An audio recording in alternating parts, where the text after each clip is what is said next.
प्रणाम करता नहीं हम गुट गिला सब भोजपुरी भाई के तो यहाँ जाके कैमरा लिया होती आवाज आई आ गाड़ी की मजा लेता नहीं दिल्ली में खूब बढ़िया बारिश होता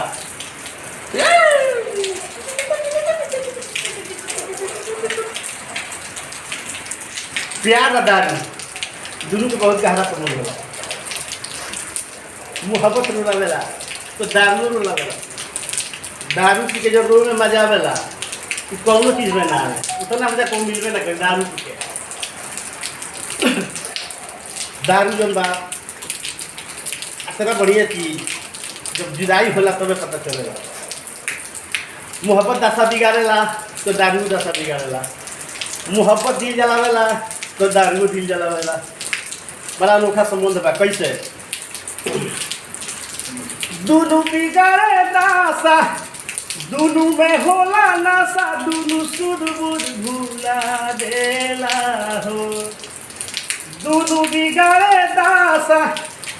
दोनों में होला नासा दोनों सुध बुध भूला देला हो बाकी दारू सुला देला हो मोहब्बत रुला देला हो बाकी दारू सुला देला हो मोहब्बत रुला देला हो कैसे मोहब्बत एगो रोग हो तो दारू हो ओकर दावा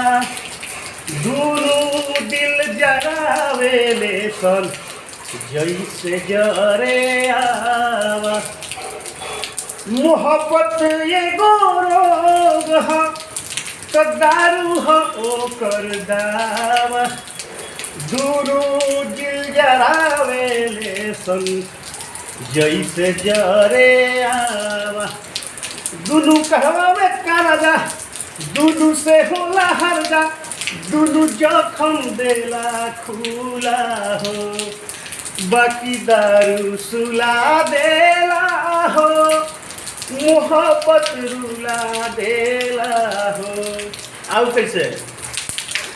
दोनों कारखाना अरे हौवे सफीर के दोनों कारखाना अरे हौवे सफीर के